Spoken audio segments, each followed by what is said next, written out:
जय जगन्नाथ दर्शक बंधु आज नवेम्बर 22 तारिख शनिवार मुझे आसी आज दिन कतोटी गुरुत्वपूर्ण खबर से भिडियो टी शेष जाए देखु एवं आपण मान भल पाइबा स्वरूप भिडियो को गोटे लाइक कर दिंतु आथि सहित आम चैनल को जदि नुआ आसी चैनल को सब्सक्राइब कर साइड रे बेल आइकन को ऑल रे सेट कर दिंतु जहाँ फल आम प्रत्येक न्यूज आप सर्वप्रथम पाइपर तेज चलतु आज दिन कतोटी गुरुत्वपूर्ण खबर उपर नजर पकाइबा। प्रथम खबर है पुणी आसुची बात्या तेज सूचना मिली काली लघुचापर रूप ने सक्रिय घूर्णिबलय 25 और 26 तारिख में बात्या रूप ने अनुमान बात्या गतिपथ नहीं एबे पर्यंत कौन स्पष्ट सूचना मिली नहीं सेपटे आसंता 22 तारिख में सृष्टि हेब लघुचाप 24 रे अवपतर रूप नहीं आकलन लगाई पाणीपाग विशेषज्ञ तथा एमिति की किछि आकलन पर बात्या आशंका को एड़ाई दि जाई ना पारे। मालकास समुद्र संधि रे सृष्टि होईछि घूर्णिबलय गुरुवार संध्या सुधा घूर्णिबलयटी स्टेट ऑफ मालकास तथा इंडोनेशिया देई अंडमान सागर को संचोग करुथिबा जलपथर समुद्र पतन ठारू 8.8 किमी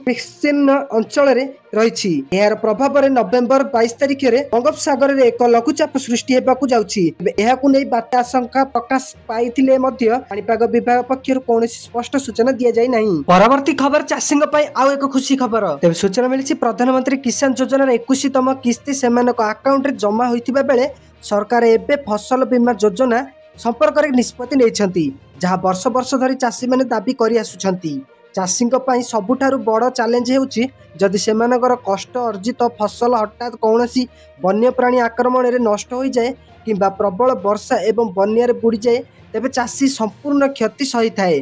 वर्तमान सरकार यही चिंता को समाधान करिसेंती एवं गुरुत्वपूर्ण आश्वस्ति प्रदान करिसेंती। फसल बीमा रे दुईटी प्रमुख परिवर्तन आनिसेंती।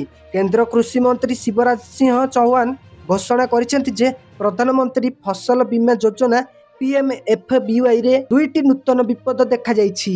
प्रथमटी है वन्य प्राणी द्वारा फसल क्षति द्वितीयटी है अत्याधिक वर्षा किंबा जलबंदी जोगु फसल क्षति। एही उभय विपद एबे बीमा अधीन रे कभर करा जिवो एवं चाषी माने 2026 खरीफ रु यह द्वारा लाभ पाइबे। सरकार अनुଯାयी जदि हाथी वन्य घुषुरी लीलगाई हरिण किंबा मांकड़ चाषी बीमाकृत फसल को क्षति पहुंचाई थाए तेबे चाषी बीमा दाबी करि परिबे। परवर्ती खबर एबे बांग्लादेश को घारिछि भूमिकंप भय तेबे सूचना मिली आज सकाळ 10:38 समय बांग्लादेश राजधानी ढाका एवं आखपाख अंचल 5.7 तीव्रतार एक भूमिकंप अनुभूत होइतिला जहाँ फल व्यापक क्षयक्षति घटी अति कम 6 जनक मृत्यु निश्चित होइछि। एहा सह 50 रु अधिक लोक गुरुतर आहत होइतिबा सूचना मिली। आहत को निकटस्थ एक हॉस्पिटल रे भर्ती करा जाइछि। भूमिकंपर केंद्र स्थल ढाकारु प्राय 13 किलोमीटर पूर्व नरसिंगड़ी जिले अवस्थित थिला जहाँ मात्र 10 किलोमीटर गभीरतार सृष्टि होइतिला बोली कुआ जाइछि। एणु भूमिकंपर प्रभाव बहुत अधिक थिला। परवर्ती खबर ओडिशा देखिबो साहा नवीनक लड़ाई तेबे सूचना मिली आसंता वर्ष हेबाकू जाउछि इलेक्शन बदलिबाकू जाउछंती नेता गठन हेबाकू जाउछि आउ एक नूतन सरकार एथिपय सबुआडे माहौल गरम रहिछि। पदवी उपर निजर अख्तियार रखिबार प्रयास रे एबे लड़ी पड़िछंती सबु दल तेबे आसंता वर्ष हेबाकू थिबा निर्वाचन रे केउ मोड नेबो केउ नूतन सरकार गठन हेबो ए सबु राजनैतिक प्रश्न उठुथिबा बेले गृह मंत्री अमित शाह ओडिशा ग्रस्त हेबार खबर आसी पहुंचीछि तथा लोकंक मन जिणिबा निमंते समस्त राजनैतिक डाल अनेक प्रकार योजना मध्य आरंभ कर सारिलेनी। नेता माने आसी प्रतिश्रुति सुओ छुआइबे लोकों को नुआ नुआ स्वप्न देखाइबे प्रार्थी। केंद्र सरकार सफलता बीजेडी बखाणिबा बेले राज्यर सफलता कहब बीजेडी बिजू बाबू मान सम्मान ख्याति को सांगरे नहीं बीजेडी ग्राम ग्राम बुली लोकों निकटर हेबे। आ बीजेपी धरिब मोदी नारा बीजेडी भार संभाळिबे निजे मुख्यमंत्री नवीन पट्टनायक आ बीजेपी भार संभाळिबे गृहमंत्री अमित शाह। निर्वाचन पूर्व लोकों को आकर्षित करबा पई दुई दल जोरसोर रे करिबे प्रयास परस्पर दल पछरे थिबा सत्य को सामने को आनिबार प्रयास रे लागिबे समस्त। परवर्ती खबर LIC रु मिलिबो प्रति मास 15,000 लेखाए टंका तेबे सूचना मिलिछि एही पॉलिसी होछि LIC रे जीवन उत्सव पॉलिसी। एतरे निवेश करी आपण अवसर रे परे मासिक 15,000 टंका रे पेंशन पाई परिबे। एही पेंशन आपण को आर्थिक सुरक्षा प्रदान करे जहाँ आपण को आपणकर बार्धक्य आवश्यकता को आराम रे पूरण करि परिबे। एही पॉलिसी सहित आपण आपणक पसंद अनुसार 5 वर्ष रु 16 वर्ष पर्यंत प्रीमियम देई परिबे। निवेश अवधि जेते अधिक हेबो आपणकर पेंशन सेते अधिक हेबो। एही योजना आपणक आर्थिक आवश्यकता अनुसार प्रस्तुत करा जाइछि। एही योजना अनुसार निवेशक माने सर्वनिम्न 5 लाख टंकार बीमा राशि ପାଆନ୍ତି। ଏହାର ଅର୍ଥ ହେଉଛି ଆପଣଙ୍କର ଟଙ୍କା ସୁରକ୍ଷିତ ରହିବ ଏବଂ ଆପଣ ନିଶ୍ଚିତ ରିଟର୍ଣ୍ଣ ପାଇବେ।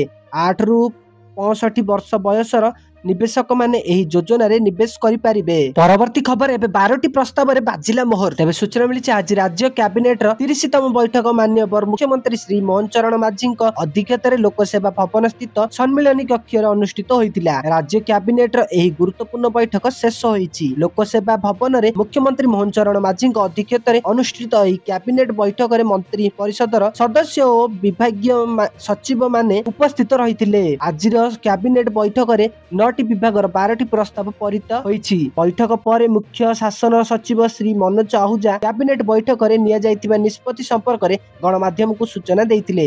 କ୍ୟାବିନେଟ ବୈଠକରେ ମୋଟ 9ଟି ବିଭାଗର 12ଟି ପ୍ରସ୍ତାବ ଆଲୋଚନା ପୂର୍ବକ ଅନୁମୋଦନ କରାଯାଇଥିଲା।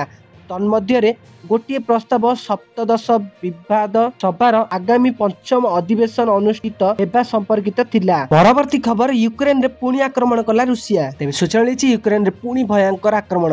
ରାଗିଲେ ରୁଷିଆ ରାଷ୍ଟ୍ରପତିଙ୍କୁ ଅନେକ କିଛି ଶୁଣାଇଲେ ଜେନେଲସ୍କି। ରୁଷିଆ ଯୁଦ୍ଧ ବନ୍ଦ କରିବାକୁ ଚାହୁଁନଥିବାରୁ ଏପରି କହିଛି ବୋଲି କହି ଆରୋପ ଲଗାଇଲେ। ରୁଷିଆ ସୈନ୍ୟମାନେ ଦକ୍ଷିଣ ୟୁକ୍ରେନର ଜାପୋରିଆ ସହର ଉପରେ ଶକ୍ତିଶାଳୀ ଗାଇଡ୍ ବୋମା ଆକ୍ରମଣ କରିଥିଲେ, ଯେଉଁଥିରେ 5 ଜଣଙ୍କ ସାଧାରଣତଃ ନାଗରିକଙ୍କ ମୃତ୍ୟୁ ହୋଇଥିଲା ଏବଂ ଜଣେ ଝିଅ ସମେତ 10 ଜଣ ଆହତ ହୋଇଥିଲେ ବୋଲି ସ୍ଥାନୀୟ ଅଧିକାରୀମାନେ କହିଛନ୍ତି। ଜାପୋରିଆ ପ୍ରାଦେଶିକ ସାମରିକ ପ୍ରଶାସନର ମୁଖ୍ୟ ଇଭାନ ଫେଡୋରୋଭିଆ କହିଥିଲେ ଯେ ରୁଷିଆ ବାୟୁସେନା ସହର ମଧ୍ୟଭାଗରେ ଥିବା ଏକ ଆବାସିକ ଅଞ୍ଚଳରେ 3ଟି ଭାରୀ ଗାଇଡ୍ ବୋମା ପକାଇଥିଲେ। ବିସ୍ଫୋରଣର 9 ମହଲା ଏବଂ 5 ମହଲା କଠୋର ବ୍ୟାପକ ଯଦି କ୍ଷତି ହୋଇଛି। ଝରକା ଏବଂ ଦ୍ୱାର ଉଡ଼ିଯାଇଛି ଏବଂ ଅନେକ ଆପାର୍ଟମେଣ୍ଟ ସମ୍ପୂର୍ଣ୍ଣ ନଷ୍ଟ ହୋଇଛି। ଆକ୍ରମଣରେ ଏକ ସ୍ଥାନୀୟ ବଜାର ମଧ୍ୟ କ୍ଷତିଗ୍ରସ୍ତ ହୋଇଛି। ଉଦ୍ଧାରକାରୀ ଦଳ ଏବେ ବି ଭଗ୍ନାବଶେଷରେ ଫସି ରହିଥିବା ଲୋକଙ୍କୁ ଉଦ୍ଧାର କରିବା ପାଇଁ କାର୍ଯ୍ୟ କରୁଛନ୍ତି। ମୃତ୍ୟୁ ସଂଖ୍ୟା ବୃଦ୍ଧି ପାଇବାର ଆଶଙ୍କା କରାଯାଇଛି। ତଥା ଏହି ଆକ୍ରମଣ ଏପରି ଏକ ସମୟରେ ଘଟିଛି ଯେତେବେଳେ ଆମେରିକାର ରୁଷ-ୟୁକ୍ରେନ ଯୁଦ୍ଧ ଶୀଘ୍ର ଶେଷ କରିବା ଯୋଜନା ଉପରେ ଆଲୋଚନା ଜୋରଦାର କରିଛି। ସୂତ୍ର ଅନୁସାରେ ଆମେରିକା ରାଷ୍ଟ୍ରପତି ଡୋନାଲ୍ଡ ଟ୍ରମ୍ପଙ୍କ ଦଳ 30 ଦିନିଆ ଅବସ୍ଥିରିତ ଏବଂ ଶାନ୍ତି ଆଲୋଚନା ପାଇଁ ଏକ ଢାଞ୍ଚା ପ୍ରସ୍ତୁତ କରିଛନ୍ତି।